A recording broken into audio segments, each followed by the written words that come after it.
You're on mute. You're muted, You're Sean. muted. Again, that's twice. That's twice. Man, you would think I had this whole thing set up. Oh man. All right, that's twice. All right. Man, it's like amateur out here. Do you want It's to start amateur over? again. Just kick everybody off the live. Just start over. I've been sick, so I apologize. I'm gonna blame it on that. But Okay. all right. Hey everyone, welcome back to Roll Move Repeat, where cardboard meets chaos, and the dice rolled just a little crooked for Sean Lento. We're think fresh they're all off an weighted. incredible weekend at Pax Unplugged, where the halls were buzzing, the tables were packed, and our game bags came home a little heavier than when we left. It's also that magical time of year again, where the holiday lights, the warm drinks, and the comforting sounds of rule books cracking open. Today we're going to dive into the PAX Unplugged and our highlights, the surprise hits we stumbled across, the games we can't wait to get to the tables after the holidays, and of course a few stories of convention shenanigans that we didn't expect. So grab a cozy seat, grab a festive drink, sit down, relax, and let's get ready to relive the meeples, madness, and memorable moments from PAX Unplugged. This is Roll Move Repeat. My name is Sean. I'm Mandy. And I'm also Sean. All right. Did you get so starting? Did you get now that we're unmuted? Did you guys have fun at PAX? Let's start with there. Yeah, I thought it was awesome. I went in Yeah. with a goal this time, and I met my goal, so it's good. What was your goal? Learn a new game every day. Learn a new game every day. Well, Yeah, I think you learned and like 4 or 5 each day, didn't you? I did. So I surpassed my goal. It's pretty awesome. I know Sean was doing some pin trading, but Sean, you got to play some games too. What did you? Yeah, I did play a few games while I was in between trading pins. Yeah, there's a couple that I was interested in that I got to try out. There's a couple I was interested in that I did not get to try, so I'll have to look those up later. But yeah, it was great. It was a great weekend. Awesome. So yeah, we're gonna just we're just gonna basically decompress from our PAX weekend. The cuddles that happened at night, we're gonna leave those aside. Not discuss those. But the first one we're going to talk about today was We're Doomed. And I just want to give a big shout out to Eddie Rodriguez from Breaking Games. I met him at the thing. Thank you so much. He actually gifted us a copy of We're Doomed and the expansion for it. I cannot thank you enough for it. We opened it up that night. What did you guys think? It was really fun. I had a really great time. I think I'd played it a long time ago, but I like completely forgot about it. And but I loved it. It was really fun. Um, I think the thing that I liked about most about the game is there's like this event deck, series of cards that you choose from. Whoever kind of wins each round, so to speak, gets to take one. And sometimes they're kind of standard. Sometimes they just change the rules. Some of these, but there's a lot that you keep face down that only the person who got it reads, and then like they're like these just absolutely chaotic triggers. Yep. I think at one point, Sean, you start like I forget what happened. But you started to do something, and somebody else who'd won one of the cards, he suddenly threw it at you because he was basically an assassin. He's like he was trying to assassinate you with And the then card. he hit the person at the table behind Yeah, us. he hit That the was person at the table next to us. He was like, "What the heck's going on?" yeah. So it So was chaotic and fun. I remember that because Yeah. I literally just started reading the card I was supposed to read, and next thing you know, this card comes flying at me from across the table from Eddie, and it hit the people behind us. And this was back at the hotel when and it was great because the hotel, they gave a room for PAX Unplugged, people, attendees, that you could just go and play until midnight. Granted, I think some people stayed till 1 or 2. It was two. Yeah, Yeah. I think they opened it till 2. Yeah. But I just remember Ed just chucking this card at me and like flying at me and hitting the people behind us, and the people like behind us were, what the hell was that? Like sorry, middle of It was it was so funny. Um, I, I drew a card that I put in front of somebody, and if they had picked it up, something would have happened. Naturally, they did not pick it up because they're like, Yeah. "I'm not falling for this." But I Yeah. have to assume that there's another card in the deck, or if they don't pick it up, something happens. So I feel like I feel like the cards are very well designed that way, so Yeah. that there's lots of options from both sides. It's like, it Somebody did something to me where I had to keep my hand on a card the whole time, and if I moved it at all, I was out of the game. So I had to like play one-handed for everything. Yep. I think that was Sean. That was what Sean did. He played it on No, No? No, it no, was I think different. that was Ed Oh, because no, that was right. You played on Ed. Yeah, yeah, that was good though. It was really fun. I love this game. I've played it in the past. We have a copy of it from previously. I played it at PAX East, and it's the funny thing is like nuking people. So it's kind of like Coup. If anybody's played Coup, like you're getting influence, you're getting money, and you're spending it and everything else. And the nukes, it's just everyone gets so mad at each other. It's so great. It's so chaotic. Yeah. Yeah, I was trying so hard to nuke Sean, and everybody kept stealing my resources, so I couldn't. I was getting so mad. It's like, why are you stopping me from like my duty of nuking Sean? Then, somewhat ironically, we actually got enough resources to launch a ship, and just because of the way the cards had lined up, I actually was the only I was the only one who escaped. So I basically won the game. Spent all the time trying to nuke Sean. I got to win the game anyway. Yeah. It was a great game. Again, Eddie, if you're listening, thank you so much for it. We had a great time. It will get to the table again, and we will give you more of the stories of the chaos that spawned off this game for us. So I really appreciate it. Thanks again. And just to start again, if you're joining us, thank you for joining us. We have 5 people watching right now, so thank you for joining in. Please join us in the chat if you've played a game, or if you heard of this game, or if you played another game. If you were at PAX, feel free to join in the comments. It would be great to interact with you guys. So please go ahead.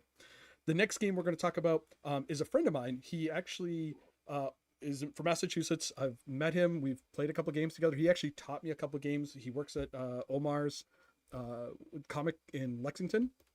It's Palette by Michael Epstein. Michael, if you're listening, thank you so much for teaching us this game. This game was great. He created Copper Frog Games. We had a blast with this game. I want to pitch in really quick that he was at the Boston Festival of Indie Games, and he won Best Family Game of 2025. So congratulations, Michael. It was well earned. Guys, you guys played this with me. What did you think? You go first, Sean. I went first Okay. last. It was cute. It's fairly simple to pretty easy to pick up. Definitely something you could play with kids.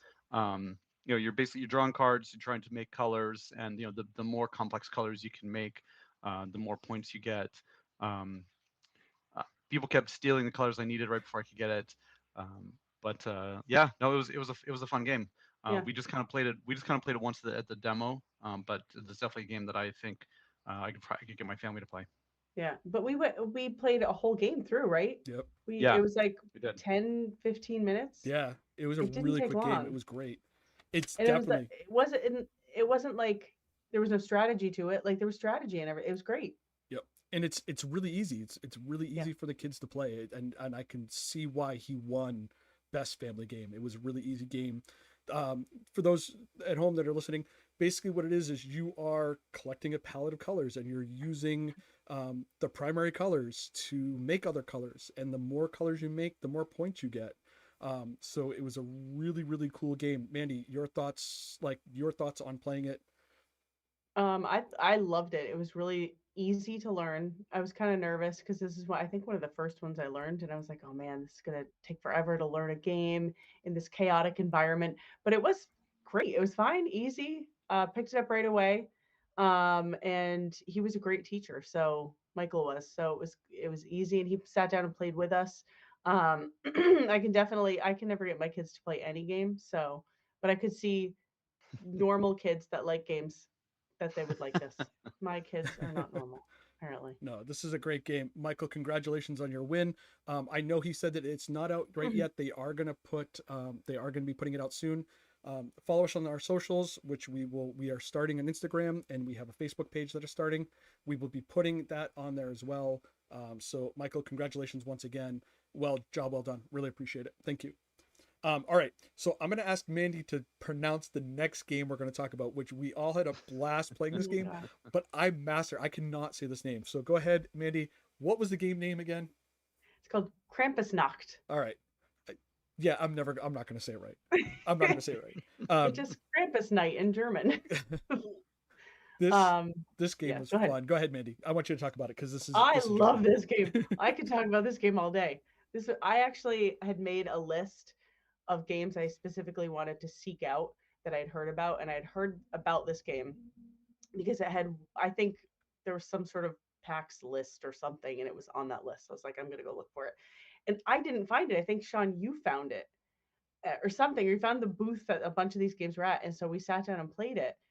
And first of all, it's fantastic because look at the, I mean, just look at that picture. It's fantastic. It's basically a card game where you get to act as either Krampus or one of his ne'er-do-wells, I don't know, fictional characters that are trying to rid the town of all the bad children. So you go on Krampusnacht and you put them in a sack and you get rid of them. The issue is sometimes good children get in the bag too. What can you do? Oops. Oops. But there's only one way to get rid of those, and that is to sacrifice them. But we don't know what Sad, but sacrifice means, though. we don't know what it means. Doesn't mean They keep it anything. purposely vague. But children, good and bad, mostly bad, were sacrificed. And once you rid the town of you count up your points and you see who won. But that's not the point. The point is not winning. The point is catching children in your bag at Christmas time and sacrificing them. It was just a great time. And if you sacrifice good children, Santa, then there's like a little Santa standee that goes around and kind of basically starts watching you. Yeah. It kind of reminded me of the robber in Catan, where you're like basically you get it stuck, you're stuck on you, and then you have to try to find ways to move him to somewhere else. Yes, it was. Oh, I loved it. I loved it. And so, it was completely sold out by the time we got there, because they had only brought a certain number of units to the show because it just came out off a Kickstarter, I think, and so they're hoping to get everything else out before Christmas. So I know I ordered one. I haven't heard from them yet. I'm really hoping it's by Christmas because I want to play it before Christmas. And Krampusnacht was last week, so we're already past that. But so the three of us got to meet Brett, who was the creator of this game, and he was awesome. He was really funny. Talked about it. We actually met the artist Cherie, I want to say, but I'm could be completely wrong. And they were talking about how they got the artwork. The whole team was there. The whole team was there. It was great. And it's funny because they're all from different parts of the United States. One's from like Massachusetts, one's from South Carolina, the other one's from like Utah or something like that. So it was great to talk with them, talk about this game. And it's funny, like Sean was saying, like Santa comes and watches you because you just sacrificed a kid, which we don't know what that means. A good kid. He doesn't care due to the bad kids. No, it was any kid. If you sacrificed any, because remember, you're only allowed to have 4 or 5 kids in your bag, and if you sacrifice them to get a point, Santa was like, hey, no, you can kidnap them, that's fine, but we're not going to talk about the other thing. Yeah. But yeah, and then a lot of the cards that we play were also take that, so like you could put a good kid into someone else's bag or something like that. So it's definitely one that'll get played at my table because again, there's a lot of take that to it. But yeah, it was a lot of fun. And again, how do you pronounce it again, Mandy? Because again, Krampusnacht. All right, I'm not going to pronounce it, but yeah, it was a really fun game. And I'm hoping, and I ordered it with you as well, so I'm hoping that we'll get that soon. They said before Christmas, so we'll see. It's still we still got a couple more days left. So yeah, and we didn't even really talk too much about the artwork, but the cover is really awesome, but the artwork on the cards is very different. It's actually one of the rotational ones you have going on at the beginning of the show. You took a picture of that, and the cards are awesome. Yeah, and it's great. And then when the naughty kids, it tells you what they've done wrong. It's so funny. Mm-hmm. Sorry, Sean, I cut you off. That's right. So you don't have to feel guilty about kidnapping these children because you read a little flavor text and you're like, oh, this child's awful. Sure, like deserves to go in the bag. Yeah, it's pretty fun. All right, so the next game we're going to talk about, which I didn't get the chance to play, but you guys played, was the Lord of the Rings Two Towers trick-taking game. So go ahead and tell me about it. Yeah, so when you think of trick-taking games, you kind of think about the classic card games like spades, euchre. Hearts is kind of more of like a reverse trick taking, but so it's the same kind of idea that you're some person is going to lead a suit, and then everybody has to follow suit. If they can't, they have to play something else, and then whoever has the highest in that suit is going to take it. But what the catch is, well, first of all, it's Lord of the Rings themed, but the catch is that this is a cooperative trick taking. And when they said that before, when we started the demo, I was like, how does a cooperative trick taking work? That doesn't make a lot of sense to me. Um, so each person plays as a character, and so there's 10 rounds, and they actually call them chapters. And in each chapter, everybody takes a character. Like in the start, you're playing Boromir, Aragorn, um, Gimli, and Legolas. And so Legolas wants to win the round. He needs to collect a certain number of forest cards. To win the round, Gimli needs to collect a certain number of mountain cards. And so each character has this kind of like this thing that they need to do to kind of win that chapter. And everybody has to win the round. And in addition, there's like these orc cards that you get, and they're kind of the bad cards. If you ever have to lead with an orc card, then you would automatically lose. And then there's the two tower cards, the black tower and the white tower, and they're both trump cards. Um, Now, the thing is, you can, you're all strategizing, you're trying to work together to make sure you win, but you can't share your hands. You can't be like, hey, I have the Eight of Force, I'm going to play that so that I can collect all these cards. You're supposed to play it, um, not revealing what you have, and just kind of work strategy wise. Be like, okay, I think I'm pretty confident I can take the next round.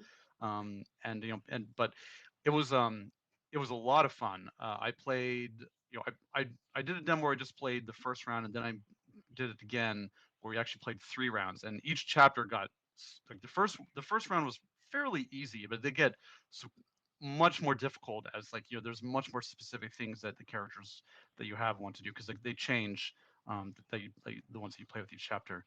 Um, this is the sequel to, as you might imagine, the Lord of the Rings, the Fellowship of the Rings trick taking card game, which came out last year, and they're not really. I mean, you don't have to play one before the other one. They're both independent games. I did end up picking up both of them. I think this is a game that my family's gonna like, and I'm excited to try them. So it was a lot of fun, and yeah, trick, Yeah. And like I said, what I love is you found out about this game because you went to go get a pin, right? yeah, And right. then you So played it, but then you loved it so much. Like I feel like pin trading helps you find games, you know? yes, I Yeah. got this very cool little pin that looks like the White Tower, for demoing the game. So We'll have to have well Yeah. an worth it. episode of just It's good. pin talks, like pin trading. So that'll be coming up. We'll have a whole Yeah. episode on pin trading. I don't know how many people are going to sign in, watch a board I bet game you different podcast people would on sign those about up. pins. There's gonna be a whole group of people. Yeah, I didn't get a Um, chance to play this with you guys, but you guys seem to have good. a lot of fun with it. I think you showed up right after we were done, right? I think so. Yeah, it was Came like into the room, I yeah. literally walked in and there were, and then, well, I helped Sean get a pin because I was like, oh, I'm here, and they're like, can you get a stamp too? And they're like, sure. So they gave Why me a not? stamp, which then helped me get a pin, which then I gave to Sean or Ed. I think I gave it to Sean. Actually, it was Such a like, good, such a good friend. yeah, Sean's like looking at me, please. Please. Um, yeah. So Mandy, no, again, I didn't get a chance to play it. Hmm. What are your thoughts were on it? This is actually the second game that I've played that's a cooperative trick taking game. And I grew up playing trick taking games, spades and not really hearts, but spades and euchre and oh hell and things like that. And um, it's very. I feel like it's so. If you grew up playing those games, it's so hard to think of these games as cooperative. It just. It's like even though I can go into it knowing it's cooperative and knowing that we all have to like meet our goals to win the round, I can't. I love this game. Like I love that it's turning on its side, but I find it so hard to sit there and think like, how do I throw this hand away because I want Sean to win or whatever. It's really, really like it's ingrained into me to try to win and like trump a card or play a high card or whatever. So it's I love it because it is like so different from every other trick taking game. And this is only I think there's a couple I've played one other one. I think we talked about it on another podcast, The Crew, which is also cooperative trick taking. But yeah, it's great. I loved it, and I love who doesn't love Lord of the Rings themed. You Yeah, know, And absolutely. it's Sean, you great. said this is the second one, right? So there was one before this. Yes, yes, yep. The Fellowship of the Rings, and that one. So in this one, there's like the black tower card and the white tower card, and they're both trump cards. Um, And so I didn't try the first one, but I understand like you've got the One Ring card, and I think that is like that's the only trump card. I don't know much about it. I assume this follows like a lot of the similar rules, but I'm not too sure about it. And presumably next year they'll release a third one, Mm. Return of the King. I can only imagine. Did they put So out one that was The Hobbit before any of these, or no? no, I don't think so. No, Not that I'm aware of. no. So I'll probably buy that one. Then I'll have the trifecta. Yeah, there you go. All right. So, all right. The next game we're going to talk about, unfortunately, I think you watched me play or someone watched me play, but I was the one that played it. It's Slam Throne. I watched you play. You watched me play it. So it was funny when I asked him about it, I'm like, oh, this is kind of like Pog. He's like, you said it, not me. So it was really fun. Basically it's Pog. It's Pogs. With special abilities, so to speak. So you choose a character, and the character I got was like the wizard or something, and then you have special abilities, and depending on which one you play is how you know what happens in the game. So like again, the wizard I had was every time I went to play, I got to burn one of his hit points. And then they had one where they were able to negate 2 damage to them. So I'm not describing it very well, and I apologize. I'm trying to remember like the whole thing. It was basically you're playing Pog, and you're throwing this, you're slamming the slammer, and you're flipping over these Pog pieces, these cardboard pieces, to remove health from it. And like one of the ones, if you're looking at the screen right now, there's like a sneak attack and there's a catch. Basically, if you slam the card down and you catch it, you get to do extra damage and stuff like that. So it's a really fun little game. The problem I had with this is that there was many times I slammed the hit points, I guess you would call it, the stack of Pogs, and I slammed the hit points, and my slammer went flying somewhere around the floor, the show floor. Outside of the, you guys were, it was like an arena that it was in, and it was like flying out. Yeah, it was like a 3D printed Coliseum, and like you're slamming it, and all of a sudden the thing went flying, and it was people like picking up like three tables down. It legitimately brought me back to playing Pogs when I was in a teenager, young adult. It was just fun to play. Would it be something I won't run out and get? No, it's not something I would get. It was a lot of fun, and I think that there is a definite thing for it out there, but it's just not one that I would go get, because again, I don't need to start spending money on Pogs anymore. I mean, I remember going out and spending a ton of money on Pogs, and yeah, I'm not doing that again. Nope.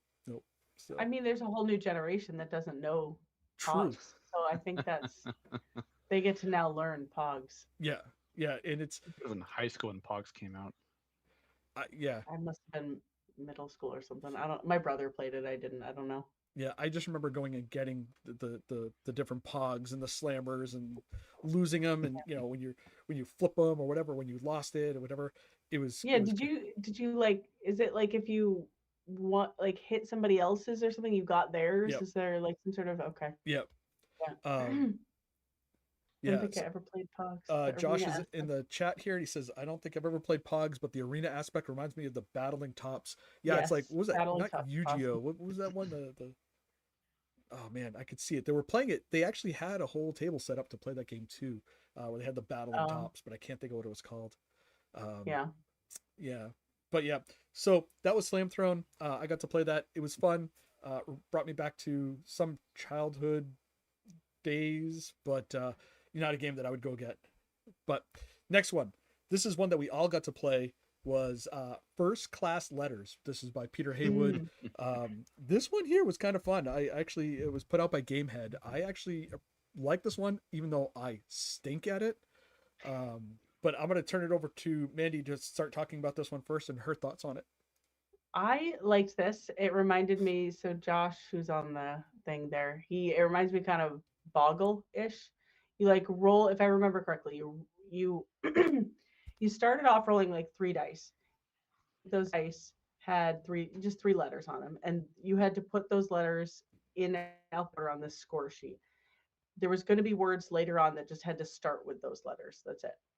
And then you roll, I think it's like what, 5 or 6 dice, and then you and then everybody tries to think of a word that has as many of those letters in it as you can, and you get more points for however many letters you use. If you used all of the letters in it, you get like some bonus points.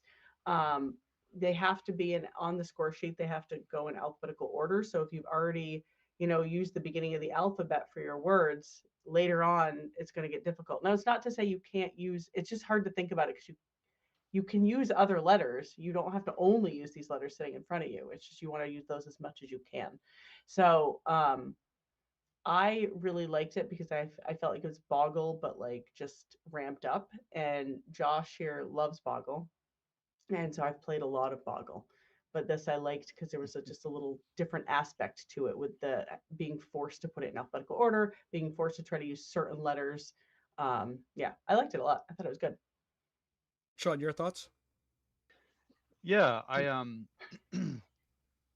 tend to find word games to be kind of hit or miss. I don't usually love them that much. But yeah, this one was cute. It was kind of a quick, fun game. It's not like the games, like some word games, that can take forever. I I find the word games, I always my my ability to remember the dictionary just dissolves whenever I start playing a word game. So like there'll be all these letters, and I'm like, cat, I don't know. Um, so but yeah, I like that Boggle, I feel like it's like you kind of roll them all, and you're trying to make as many as possible. And this one, you're just focused on just trying to think of one word with the One letters, and I feel really good word, right? yeah, one really good word. So I felt like that kind of made it a little bit more easy to manage, and I thought it was a clever way to do it. So Yeah. they kind of took the kind of word games that people are familiar with and been playing for a long time, and they changed it up a little bit, made it a little bit fresh. Yeah. So the one thing about this is that if you're watching us now or watching this later on, you'll see there's a red die, and that red die means those are letters you cannot use. So all of a sudden, like, you get this thing and you get these nice like R and S and T. You're like, oh, but I can't use an A or I can't use an I, and you're like, I have this great word, and you start writing it down. You're like, oh crap, can't use that. Start over again. And it's and like similar to Sean, like Allison is a whiz when it comes to word games. I will not play with her. Scrabble, Boggle, anything. No. Like, I'm writing eat, E-A-T, and she's writing like this like 14-letter word that's giving her like all these things, and I'm like, I stand no chance. But this one here, as bad as I am at the word games, I actually enjoyed this one. This one was a lot of fun. Like, this one here was a lot of fun. Like, I think was it all 5 of us that played? Did Ed play with us too? I know Josh did. No, And I think it was just the four just of the us. I four of don't us? think Ed was there. Yeah. No. But we played a full game and we had it done in less than 20 minutes. So again, Yeah. really easy Yeah. game, really fun, really quick. I enjoyed it. I have to say I enjoyed it. As I got my butt kicked by you guys, but I had a blast with it. That's because you wrote eat. I did. E-A-T. No, well, I wrote eat, and then I realized that I couldn't use an E, so I had to put T AT or something like that. So Did you see Josh's comment? Josh is challenging Allison to a Boggle. So I guess we're gonna have to have them over here and record that just to make sure it doesn't get too crazy. He plays Big Boggle. I don't know if she plays Big Boggle. We have like a whole bunch of boggles. We have a bunch of games down here. Like, we have Upwards and stuff like that. Like, again. Oh yeah, we used to have that. Yeah. I can't. I get my butt kicked. It's not even fun. I just look at it and cry. Great. She laughs. I cry. It's it's fun. All right. So another game that you guys got to check out that I didn't get a chance to play was this Starfinder Infinity Deck by Jason Kelly and Joe Pacini. This is put out by Pazeo Games, which also puts out Starfinder and Pathfinder. Guys, tell me about it. I'll let Sean talk about it because I only played it after PAX. I think Sean and Ed played it, and I played Ed's copy at Thanksgiving.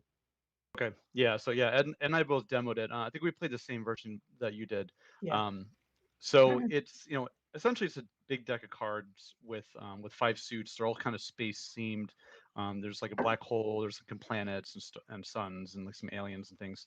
Um, but what's interesting is there's 4 different games kind of built into the box. So the one that we demoed was one called Salvage, which fun. So all the cards are kind of laid out in like these 4 piles that you could draw from. And if any of you guys remember Mahjong on the computer, it's not like the real Mahjong, but it was the one like on Windows where you're like trying to match pairs and you couldn't you couldn't take one of the lower tiles until the ones on top of it were cleared up. So that kind of idea. But there were 4 moons, like the 4 phases of the moon out, and um, there was 5. Each suit was kind of represented by those 4 phases of the moon, and then the new moon had 2 suits, except that the 5 cards were face down, so you didn't know which suit was under which. And some of the different phases of the moon give you different points. Like one suit might be under the full moon, and so each of those cards would be worth 2 points, whereas any cards under the new moon would be 0 points. So to start the game, everybody gets to look, depending on their turn order, everybody gets to look at one of those cards. So you know what one of those is. You might be like, okay, I know that this suit is under like the half moon, so each of these cards is worth like 1 point or whatever it was. But then as you guys are drawing, as everybody's taking a card on their turn, because you're drawing the cards and just kind of making a tableau of the different suits. There are certain cards that let you reveal some or just look under them secretly or flip them around. So the suits and how much points they're worth are constantly changing throughout the game. It was a lot of fun, and it was kind of keeping everybody guessing, and you're trying to remember like oh crap, I remember that card was this, but it got moved 2 times. Now I don't remember what it was.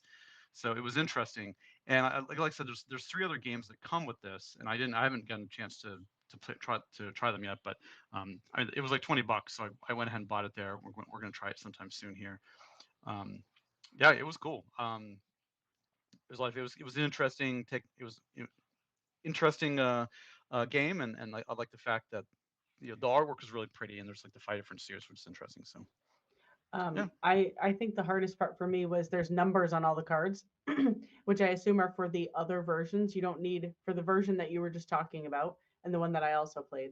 You don't need the numbers. It's just the suits that you worry about and right. what kind of points.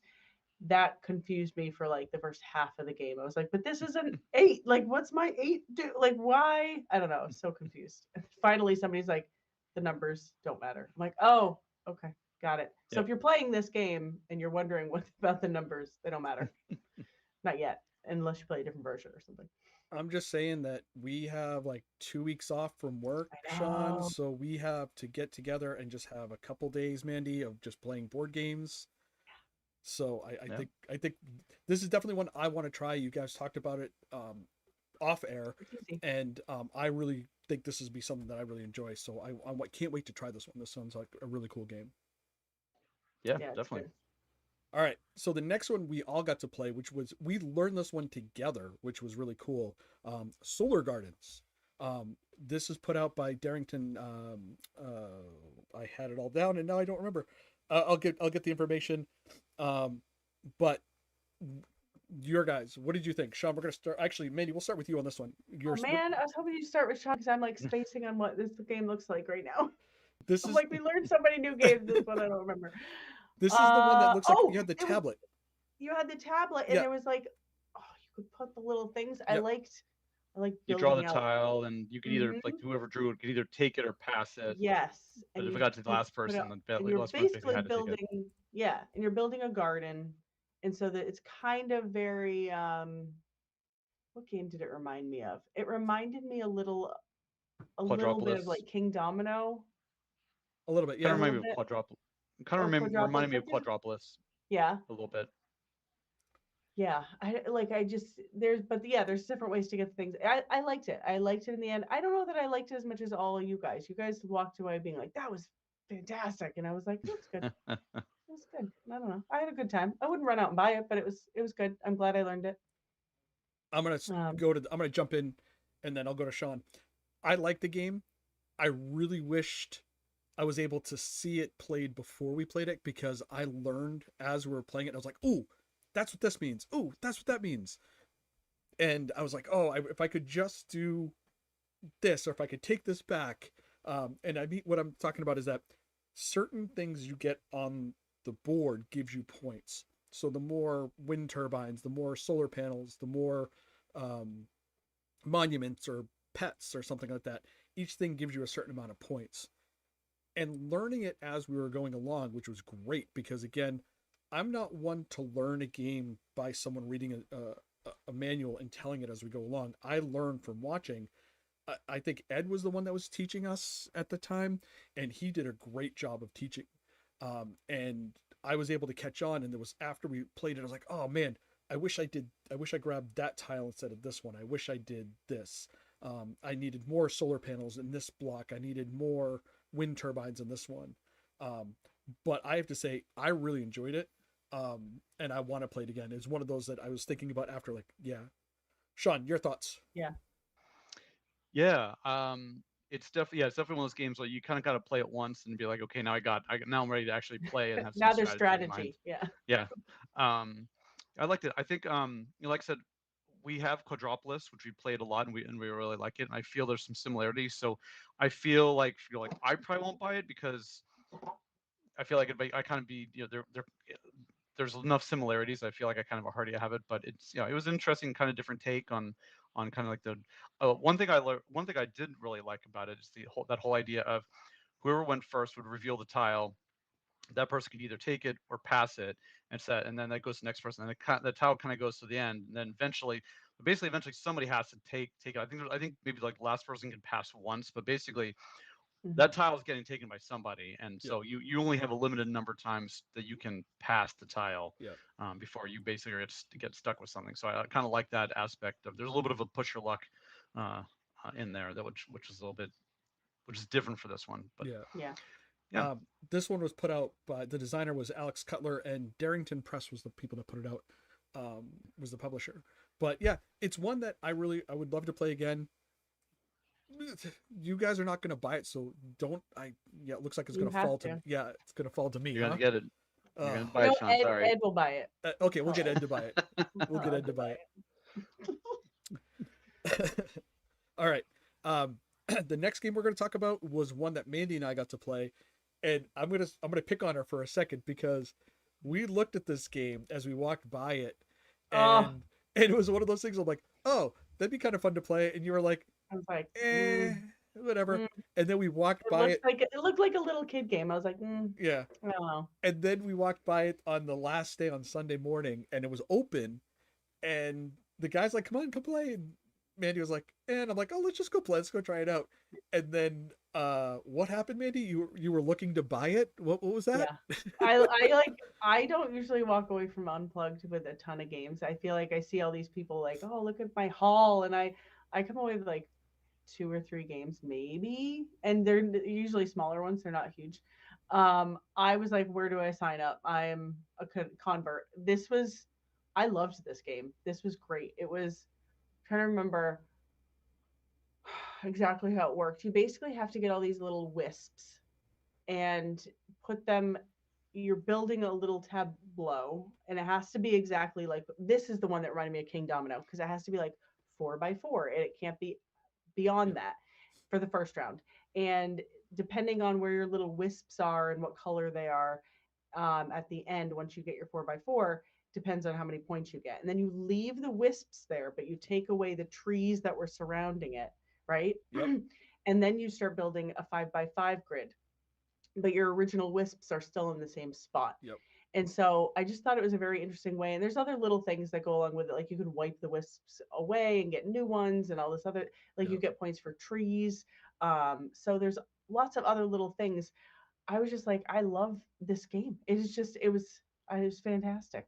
And I couldn't believe I passed it up on the first day, because then they were out. I was like, I want to buy this. And they're like, we have no more copies. Yep. We won't have copies until Q1. I'm like, oh man, I should have played it day one. It's all your fault. It's all your Yep. fault. We both could have had it, but no, Really? you held me back, and Yep. Well, the game was full too, so we couldn't That's actually. true. That's true. So Yeah. So the fun thing about this, which you have a cat, and the cat has, the cat yeah. is on the board, and then you have to run up a tree, which covers up. And the Yeah. cool thing about this game, which is like, again, you take a wisp. So there's a board, there's a circular board, and it's got all these different wisps. And when you take the wisp, on either side of the wisp, there's a combination that looks like a Tetris piece. So you either have like a straight line or an L or something else. Mhm. And when you take that wisp, you got to take as many trees as there are other pieces, and then you put them in that 4x4 grid. So the cool thing about that is that, again, you're building a Tetris piece, so there's a spatial awareness about it. But then there's different cards. So like you were saying, is like each wisp scores a different way, but there's a set of cards that each you can take, and then the scoring changes in each Mhm. game. So you can play this game a couple times and have different scoring for different wisps. Yeah. I had a blast with it. I really wished they had it in stock. I would have came home with this. I'm blaming Me you. too. No, I'm just kidding. You can blame me. It's fine. We should have just went and bought it. We should have just been like, we don't even need to Yeah. play it. Yeah, no, We'll just it buy was. What was great too is they had this set up so that you're playing under a Oh, black that's right, light, that's so right, yes. everything was glowing. Yep. It was really cool. Yeah, it was so cool. And like, yeah, playing under that black light, and the pumpkins, the orange ones, they glow. explode. Yeah, it was so Yeah. cool. There. They say you don't need to play it with the black light, but it's a lot of fun. It's fun. So I think we're just gonna have to get some black lights and just play this game. Yeah. That's all it is. Yeah. I do remember walking past their booth with the black light and being like, oh, that looks really interesting. Right. Yeah. But I didn't get a chance to It's try it. fun. Reed Ambrose did a great job with this. And this is what Czech Edition Games was the one that put this out. Yeah. Same one that put out SETI, which, speaking of, I'm going to digress here for a minute. Sean, like, again, we talked about SETI and Sean at PAX East running to go get it. Sean didn't even wait to get in line, like, into the booth, into the thing. As soon as we got in there, we went to the Czech East. We went to there, and I was like, "Do you guys have the expansion? Great, I'm buying it. Yeah. How much?" I'm buying it. Right. Yeah, I didn't even wait. Sean was up at like 7:00 in the morning waiting in line to get the game for the expansion. But yeah, Czech Games did a great game with a great job with this, and it was a lot of fun. They just make great games. They do. They're fast becoming one of my favorite game companies. Right. I was like, every time I go in there, like, this is the second year Unplugged, and I'm like, those are the games that I love the most, are the ones in that room. They always have their own room. They had the expansion to, what's that game that we played? Oh man, I could see it in my head. You own it. It's I do. The Tarka. Yeah, I forget. I'm blanking the name of it. I'll come they've up got a with bunch it of. Yeah. Ruins of Arnak. Yes. That's Yes, that one. Yeah. Yep. I don't know where I was. For coming the up win. I've never even played it, but yeah. They had a bunch of expansions, which I was like, oh, I really should grab one of those. But again, on the last day, went to go grab one of the expansions, and they were out. Jeez, I wonder why, because they're really good. They were really good, a really good company. Moral of PAX: don't wait till the last day to buy all your stuff. Exactly. You won't be there. They sell out. All right, we're gonna hit 2 games now that kind of missed for us. And this is not a bash on the games themselves. This is just a game that the 3 of us, and actually a bunch of us, it just did not click with us. So the first one we're going to talk about really quick will be Nature, put out by I'm not going to pronounce the name, Dominic Krampusnacht. I don't know how to pronounce the last name, and I apologize. Krampusnacht. Maybe that's how it is. This is a sequel, not a sequel. It's a remade from Evolution. Basically, they tried to make this a streamlined, easier game from Evolution. Personally, I don't know why they did. I really liked Evolution, but Mandy and Sean, I'm gonna ask for your thoughts on this before I really give mine. But go ahead. Who wants to go first? I'm going to let you guys fight over who's going to talk next first. Well, I can go first because mine's really quick. Like, I didn't actually play Nature. I didn't actually try with you guys, but I had played Evolution. I actually didn't care for Evolution. So when you guys said, "Oh, this is basically like Evolution's," like, okay, I'm good. I can pass on this. So that was my thoughts on it. I had played Evolution before. Actually, the first time I played Evolution, I wasn't a big fan, but I liked it the second and third and whatever time, because like I then got the strategy of it. I really loved the artwork of all this, and they have so many different versions of this too. This is just the regular one that you have up there right now, but there was like I don't know, like Arctic tundra and stuff, and the artwork's amazing. But I agree. I just when we were playing it, I thought, okay, well maybe they fixed some things, although I can't really remember what I felt like they needed to fix. So I was just, I don't know. I just was like, I felt like Evolution was fine. Maybe just change the artwork of Yeah. Evolution. But yeah, I like Evolution. And so I guess I like Nature because it's kind of the same thing. But I liked in Evolution, I seem to recall that there's like these little boards that you move the pegs up and down, and Yep. now it's just tokens that you get Yep. instead of the. But I don't know why. I guess I liked the pegs going up and down. It was the tokens and like a little I can't hear spin you. thing. You can't hear me at all? No. Oh man. Oh, okay. We now own this podcast, and Yep. sorry, Sean. Yep. Nope. Just me and Mandy. So what are we talking about, Mandy? Woo! Let's see. now that our- Board Game our Arena. leader's I think we should gone. talk about Board Game Arena. Oh, yes. Arc Nova on Board Oh. Game Arena. Sean's favorite. Best. It's absolutely the best. We'll just spend the rest of the podcast just talking about that as he figures out his audio issues. Oh, he was great. So You don't even Yeah. know what happened. so yeah, that's how I felt about Nature. Because it was, yeah, I don't know, Sean. I don't know. I don't think you're coming back from this one. Yeah. What's the next game? We can talk about that one while you figure out audio. Should we go ahead and talk about Pulitzer while you're figuring Oh, stuff is out that on the your next end? one? Okay. Yeah. No, there we go. Hey, Pulitzer. all right. So we can't hear you, but we can see the images. So Yeah, maybe you could just make, hand motions or something. I think I'm back. So Oh, you're back. you're something back. happened with the video Ninja. It somehow just disconnected my microphone, and I was like, "What am I doing? Like, what's going on?" So we had a little technical glitch. That's the third technical glitch. So all right, well, we're working on it. We're still new. We're still working on it. But go ahead. You guys take over Pulitzer. It's Pulitzer. So this was probably my biggest disappointment of the weekend. Same. So it was a game. So when you would walk past it, because they had it set up in the room where you can try the new game. So when you walk past, you'd see like people with like these boards, like, if you think about like the TV shows or like the movies where like the detective is trying to find a serial killer, and he's got like all the photos and like evidence up on like a board with like strings and connected with thumbtacks and everything like that. Basically, So what's right up on that picture.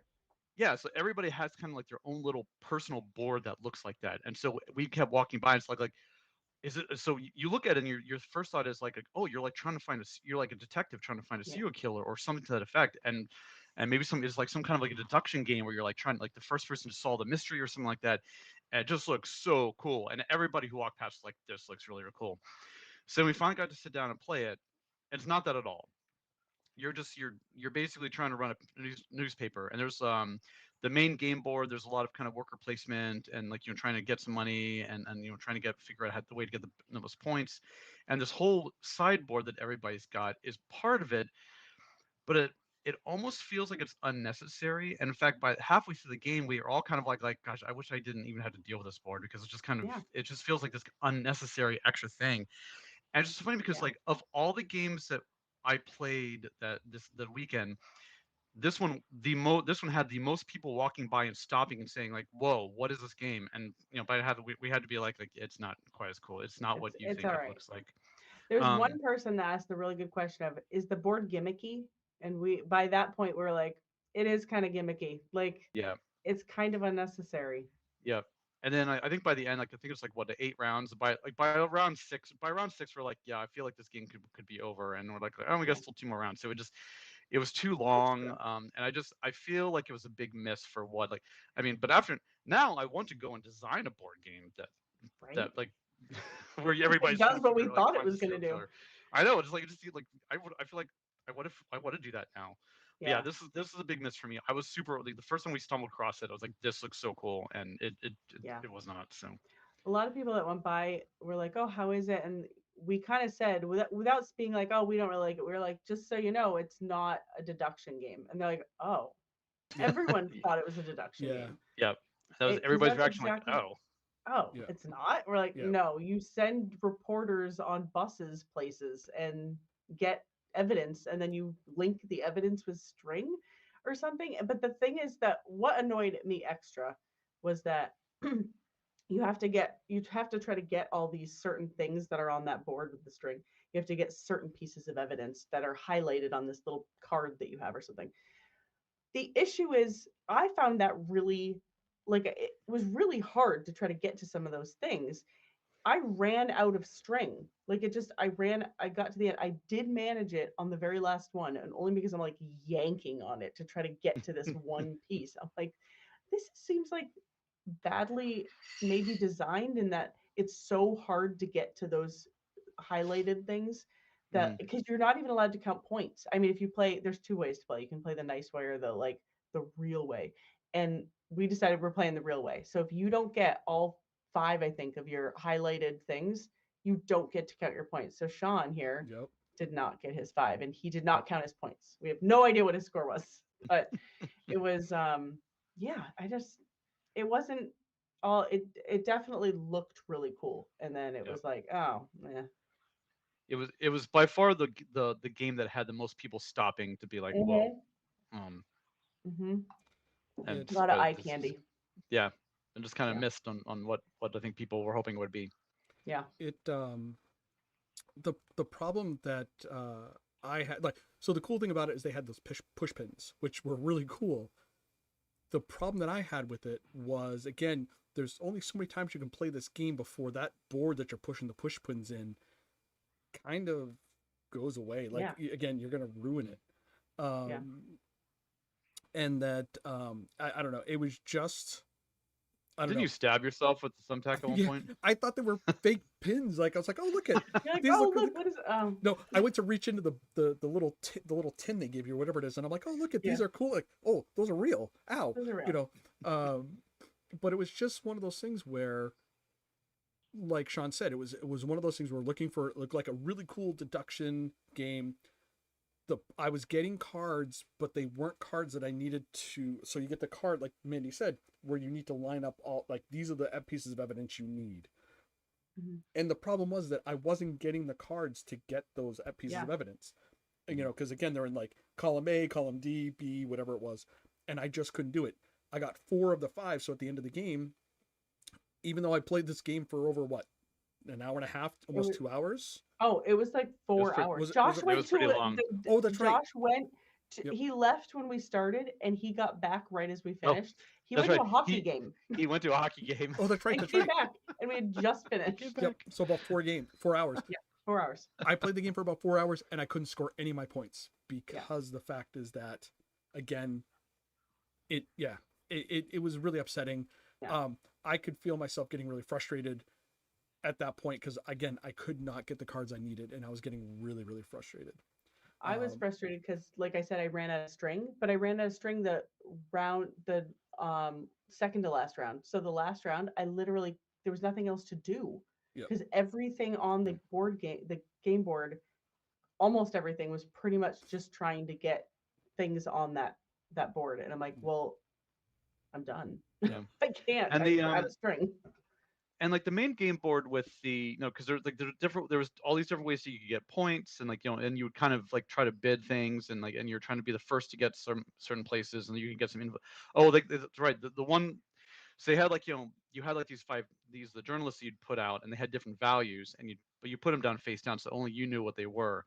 So like, I feel like that aspect of the game was fine, and I would have enjoyed if the game was just that. It was like it was just a worker placement. You don't reveal what you're putting down until afterwards when it's a big reveal. Like, I think that would have been fine. I think that by itself would have been a fine game. I feel like it was kind of like, it just kind of felt like it was like this extra part of a game that was unnecessary that they kind of jammed in. So it's like either make it a deduction game, which is what everybody wanted, or just make it like another worker placement game. So it's like, so. Yeah. All right, guys, we have a job to do. We have a game to create. Right? Deduction game. Yep. All right, we're starting to run out of time, so we're going to hit our last game that we're going to talk about, and I have to talk about it really quick. I'm going to show you one graphic, and then I have to show you the graphic that kind of makes us happy here. So the game we got to play, which Mandy is really excited for, was Mandy? Between Two Castles of Mad King Ludwig. Mandy has been looking to play this game forever. I'm going to show a graphic right now. This is her. It's out of print. I think. But this is Mandy This is her being all excited. I was so excited. I found it in the board game library where you Yep. can rent games, I guess, with your badge. Yep. And I think, Sean, you had gone, like, I don't know if you went to the bathroom or something. You're like, I'll be right back. And so I was looking for stuff for games to play. I found that. And so I sent this picture. I'm like, look what I found. So excited. So we all played it and it's awesome. I don't know if you guys liked it. I liked it. I have played, which one do you have, Sean? You have I have the palace. I have the palace of Palaces. Mad King Ludwig. Right. And if you, I have a feeling I've watched a playthrough of the regular castle, I think is what it is, of Mad King Ludwig. They're all kind of similar structure, placing down different rooms. You get different points based on what rooms and how they connect to each other and what they do. I know the palaces one has to do with doorways, and if you can get little swans and stuff like that. This one is really, I loved this, and Sean, you actually mentioned it because you had heard about it a while back, and I'm like, that sounds like the coolest thing. But Yeah. basically, instead of making your own little castle, there's castles in between all the players. So each player, you're working on two castles. So the people, and everybody's working on two castles. And you try to ramp up the points as much as you can, but at the end, your points is whichever castle is the least amount. So you're trying to keep both castles right around the same level. Everybody's trying to do that. I think I ended up winning that one because you guys shared Yeah. a castle that was the lowest amount of points, and so you both. There's only three of us, I think. So, Yep. yeah. So it worked out well in my favor, but it was. I just liked that aspect. I've never seen an aspect. I think there is another game that's called Between Two Palaces or something, but it's not Mad King Ludwig. It's not that thing. I've never played that one, but I assume it's similar where you have them in between people. Yeah. But I've never seen something like that, and I thought that was really cool. And this is a game. So we just played the three of us, and I think this is definitely a game where I think the more people, the better. It's gonna be a lot Yes. more fun. And it's also one of those rare games where I think I think it's you can have like 6 people play or 6 or 7 people play, right? Yep. This is one of those Yeah. rare, actually well designed for six players, which those kinds of games don't exist. Yeah, I would love to play this game again with more people. It was a lot of fun. We were trying to figure, as we we were kind of fumbling through the rules and trying to and figuring out the placement. I think by the end of it we were kind of like, okay, I think I got it.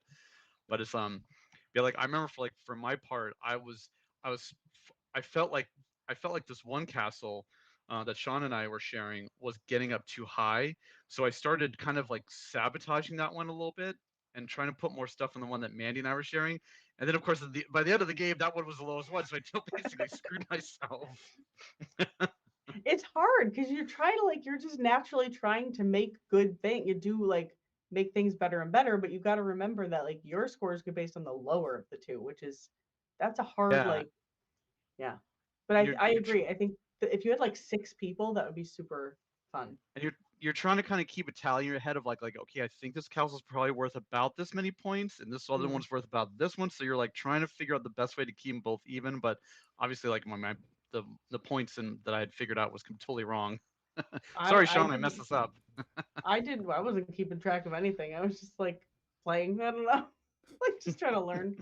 Trying to do best good by both castles. It was one of those things that I even told you guys later that night we're getting ready for bed, and I was immediately thinking about all these these moves that I did with one castle that I should have done with the other one. We weren't even playing the game anymore. I was still thinking about, oh man, I could have done that.